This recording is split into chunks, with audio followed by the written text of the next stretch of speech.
Those of you who had me last year for classical mechanics will know that I like to have scenery backgrounds as background, and often in my lectures I describe where they are. The series for classical mechanics was all from when I was living in Japan at the end of 2019. And I sort of ran out of photographs from Japan for this year, so I've decided that a change is as good as a holiday, and I'm going to use my last holiday, which was travelling around New South Wales after I taught classical mechanics. I basically rented a car for 3 weeks, and due to COVID lockdowns, can't go overseas, can't really go interstate either, so I basically just figured I'd explore New South Wales, get out of Sydney and see the countryside. And so during this course I'm going to sort of run through some of my favourite shots from that trip, and this is the first one. This is a nice little place called Pinnacles Beach. It's about 15 minutes north of Eden on the far south coast of New South Wales. And it's a very sort of Grand Canyon looking structure made by essentially thousands of years of rain beating against a sort of coastal sandscape. And if you're adventurous, you can basically, there's a little goat track down that way, you can climb your way out onto the beach and then walk out inside. And it's kind of cool, you can see how erosion works in making these sorts of structures. Really nice, highly recommended place to visit if you're ever down on the far south coast of New South Wales. So this second half of the first lecture, I want to switch from the idea of measurement to the idea of logic. And largely this is because the two things are connected, and you can understand some of the features of quantum mechanics a bit better if you understand how measurement affects logic. For example, when you get to uncertainty principle, I'll talk about that a little bit later. The other reason why I want to get to this is because one of the big applications of quantum mechanics going forward is looking likely to be quantum information and quantum computation. And of course, if you want to do information handling and computation, you need to understand logic. So where I want to go with this, while I'm on the topic of looking at how quantum mechanics sort of fits together as a experimental package, is to look at how invasiveness of measurement and the other features of quantum mechanics affect your ability to do logic. Okay? So at this point, I'm going to need some slides. And where we'll start is with looking at Boolean logic operations. You've probably seen these either in high school or university already, in a maths course or a computer course or an electronics course. I learned this stuff when I was about 7 years old, first learning how to do electronics and a little electronics kit as a kid. Just to walk you through it fairly quickly, just in case. Basically what you're doing is you're taking inputs, making decisions, and building outputs. It's kind of the fundamental aspect of computation. You want to process information. And probably the three key ones that you first see are this thing called NOT. And NOT is really take a single input, make a decision, make it output. And it's really just whatever it is, do the opposite. It's sort of toddler logic. The two you next come up against are a little bit more complicated. One is called and the other one is called OR. And they're basically two input decision-making processes that generate a single output. OR is really a decision of if one of them is true or the other one is true, then it's true. And if they're both true, then even better. The AND is a bit more restricted. It's along the lines of if A is true and B is true, then the output is true. But if only one of them holds, then that's not quite good enough, and so we'll make the output false. Okay, so you can look at logic tables. You have inputs come in, zeros and ones, which is how you do information in computing. And so for an AND table, 0 and 0 is 0. 0 and either combination of 1 is 0. One of them is not enough. You need both of them to be 1 in order to get a 1. Okay, so that's the AND operation. And the OR operation is similar, except one of them is sufficient. So 0 and 0 is 0. 1 or 0 or 0 or 1 is 1. It's sufficient to meet the requirements of OR. And 1 and 1 is even better, so that's a 1 as well. Okay, so with that, I really want to focus on AND and OR. And I want to focus on AND and OR because, one, they're the two operations that change most significantly in terms of going from classical physics to quantum physics. The other is that most of computation can be built up by some combination of AND and OR type operations. And if they don't work very well, you're in a problem. Okay, so let's work our way through this. And start with classical logic. And so what I want to think about, and on the last slide I had an A and a B. I can make A and B any two propositions that I kind of want to test. And so let's consider the two propositions to be the Z component of the spin is +1 as A, which is basically just saying the angular momentum points along the Z axis. Proposition B is the X component of the spin is +1. In other words, the angular momentum points along the X axis. All right? Both of those as propositions are testable by measurement, right? I can have an object that's spinning. In classical physics, it would be a football spinning on its axis, and I can say which way is the angular momentum pointing. Is it pointing up? Is it pointing sideways? And I can test those things. And then I can make decisions based on that. I might say I know it's pointing up, I know it's not pointing to the right, or will be such and such, and will be another. Okay?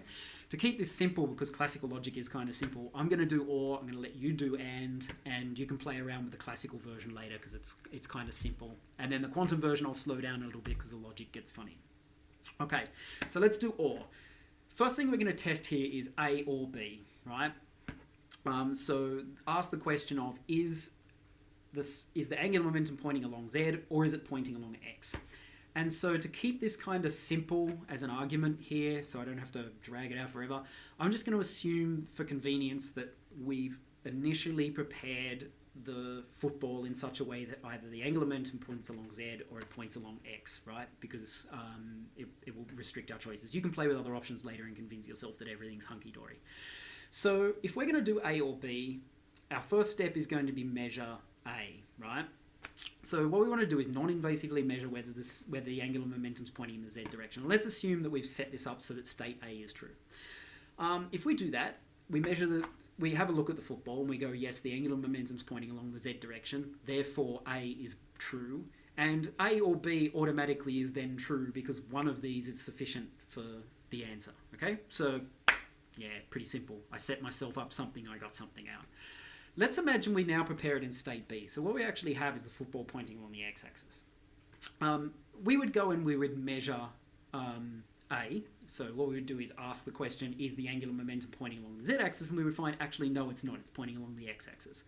So, or it might be pointing along the minus z-axis, doesn't matter. It's just not pointing along that direction, so it's not true. So then we would have to do another measurement, right? So then the second measurement may be, well, let's ask the question, is the angular momentum pointing along the x-axis? Of course, now it is, because we set it up like that, so that's true. So the fact that either A or true or B is true means that the whole thing is true, and it's fairly simple. The asking of those two questions is not the bit that's important here. The bit that's important here is that we could have asked those questions in either order without it making any difference, right? We could have asked if the angular momentum points along X before we ask if it points along Z, and we would get exactly the same answer in either case, whether it's pointing along X, pointing along Z or pointing along X, simply because asking that question of which way it's pointing doesn't change the direction that it's pointing, okay? And so whether we ask B or A or B, we get the same answer. And this is something that we refer to technically as commutativity, right? You'll be familiar with this from your maths courses. Basically, if you have two numbers, you get the same answer whether you multiply them either way around. So 2 times 3 is 6, 3 times 2 is 6. That's commutativity, okay? The same thing holds for logic operations in the sense that if you think about mathematics, you might have something in brackets multiplied by something multiplied by something. If you change the order of those two things, you get the same answer. That's commutativity. And you'll know that the multiplication order is the thing closest goes first and the thing furthest over goes second, right? So you can consider commutativity to be sort of order of applying operations to something, right? And here in this classical logic, it doesn't matter whether we ask the question B first or A first, we get the same answer, okay? I'll let you work out what happens with AND for yourself after we do the second example. Okay, so classical logic works perfectly fine in classical system, much as we expect. Now I want to slow down a little bit and look at what happens when we take this into the quantum mechanical case. So what we're going to do is we're going to start for convenience by assuming that we've prepared a spin where sigma z is 1. So basically spin is up, okay? And as you know from the first half of the lecture, we can basically prepare this by doing a measurement for spin up and the state comes out the other side, right? So this is something that in quantum mechanics we will call state preparation by measurement. So we've prepared this state. Then what we have to do is basically ask ourselves the question, is A true? Is B true? And then we can make a decision on whether the OR is true. Okay, so let's do OR first. So the first step here will be to ask ourselves the question about A. Is the spin up? And of course, we set the spin up, so the spin is up. And that means that A is true, and that means that the statement A or B is necessarily true, because the nature of OR means we only need one of them in order to have truth for the combined statement. Okay, so at first it'll seem like step 0 defeated the purpose, but let's just, for interest here, test what happens if we now ask about B. So if we ask about B, what we'll be doing is asking, is the spin along the x-axis? Is it pointing to the right? Since we're putting a spin in that's pointing up, we know from the first half of the lecture that we would either get 50% probability that it's pointing to the right or 50% probability that it's pointing to the left, right? If it's pointing to the right, then B is true. If it's pointing to the left, then A is true. It doesn't really matter which one happens because A was already true, which set the OR to true. So either way, the OR statement's true, okay? We can kind of get away with the problem we just had with X being two possible outcomes. The trouble comes here when you try to reverse the order of the measurement. So let's now assume that we're going to ask the question about B first. So we go back to our prepared state, the spin and pointing up. And we ask the question, is the spin pointing to the right or to the left? And of course, we know that 50% probability is going to point to the right, 50% of the probability is going to point to the left. So half the time we're going to already know that the OR statement is true because B is true, but half the time we're going to get that B is false and the OR is not proven yet. So what we would have to do is go to the second step. Of course, in the second step, we're asking, is the spin pointing up? But the measurement we just did made it point either to the right or to the left. So what we would get is up with 50% probability or down with 50% probability. Because of that first measurement. And so if we end up in the case where the spin is pointing to the right, then the OR is true, and it doesn't matter what happens with the other case. If we end up in the case where the spin is pointing to the left, then we depended on the second outcome of the measurement, but there's 50% probability it's up and the OR is true, or a 50% probability that it's pointing down and the OR is false. And so depending on how we do this measurement, whether we ask question B first or question A first, we actually get different answers, right? Ultimately, there's a 25% chance in this situation that B or A will be false, despite us in the beginning setting up the problem so that the spin is pointing upwards, and we should get truth, right? I want you to work your way through that and think about, the implication is it basically means that OR doesn't really work if you're trying to do quantum mechanical logic. And it comes about because commutativity is broken. The invasiveness of the measurement means that which order you do the measurements in is really important to the outcome of the result, okay? Things get even more weird when we do AND. So let's work our way quickly through AND. Imagine that the spin is prepared in the up state again. And let's just start with A. We can do one case here. It's enough to prove that things are really, really broken. So we would measure A, and we know that spin was started out pointing up. We did the measurement, spin's pointing up. So A is true, but that's not sufficient for us to do AND, because AND you need to have both A and B to be true. So the next step here is to go and measure B. Now, when you measure B, you'll get 50% to the right and 50% to the left. So half the time AND will be true and half the time AND will be false. The fact that you get two different answers is not the big problem here. It's a problem. It's not the big problem. Big problem is now that you no longer know that A is true, because if you still know A is true, you should be able to go back and check that it's still pointing up, right? Of course, if you do that, what you'll find is that 50% of the time it's pointing up and 50% of the time it's now pointing down. So in answering the question about B, you no longer know that A is necessarily true. And so even if B ends up being a true statement, you can't say that AND is necessarily true because you no longer know that A is true. As soon as you try to check A, you mess up B. And so every time you try to answer this question of whether AND is true in a quantum system, you can never get the answer because answering half of the question wrecks the other half of the problem. It doesn't matter which one you answer, which one you ask first. You can never do it, okay? And so this is one of the really interesting parts of quantum mechanics that often never really gets taught in standard quantum mechanics courses.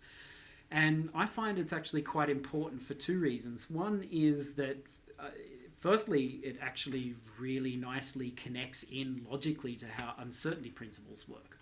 Ultimately, the problem with logic here has to do with commutativity, the ability to reverse the order of measurements. And as we'll see later in the course, that ability to reverse measurements and know the outcomes of things to measurements is central to uncertainty principles, okay?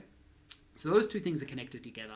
The other is, if you ever want to do something along the lines of computing, you need logic to work. And those of you who will have done electrical engineering or computer science courses will know that there's basically a theorem in computing that says that you can make pretty much any circuit you like out of a small and minimum set of logic gates.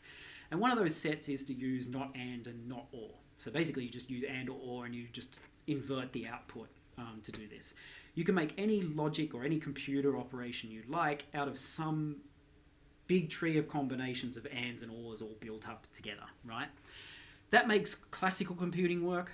Problem that you have in quantum computing is that and is slightly defective, or is slightly defective, and is something you can never know the answer to.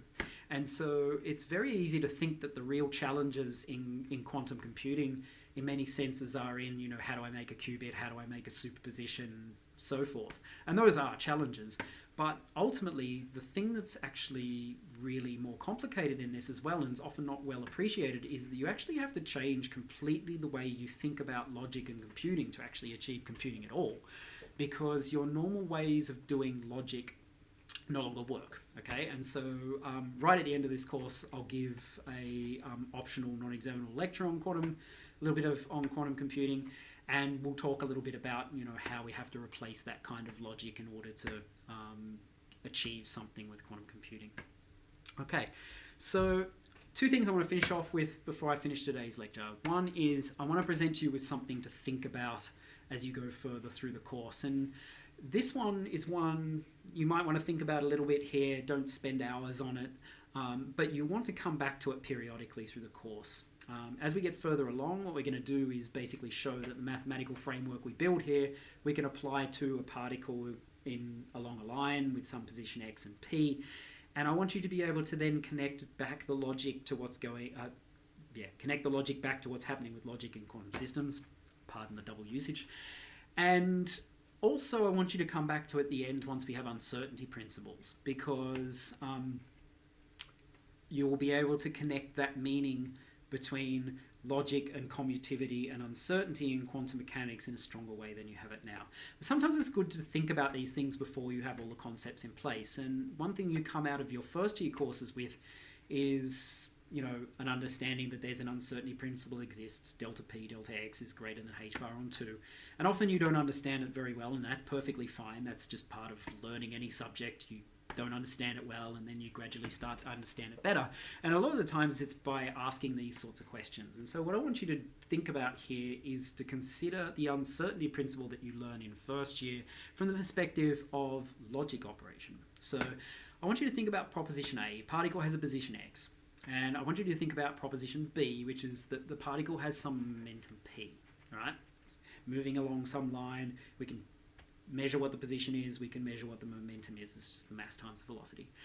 And as you know, in uncertainty, there's limits on how you can measure that. And I want you to think how that connects to two possible positions. One is the and, so the particle has position x and particle has momentum p, and your ability to know them at any one particular time.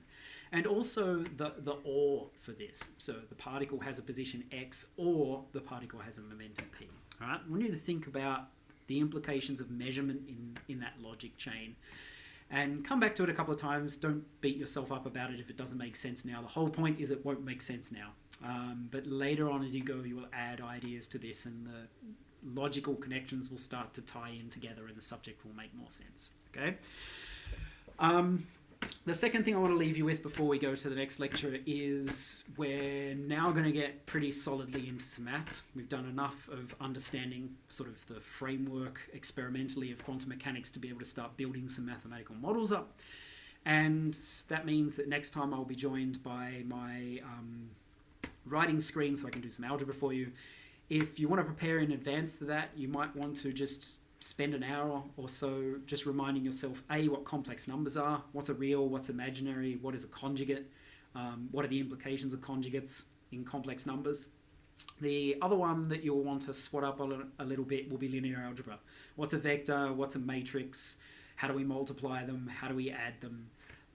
I'll slowly go over these things as we go through the course, but being aware of them coming in is really, really handy because it'll save you time later on. Okay, so I'll finish there for today, and next time we'll get stuck into some maths. See you then.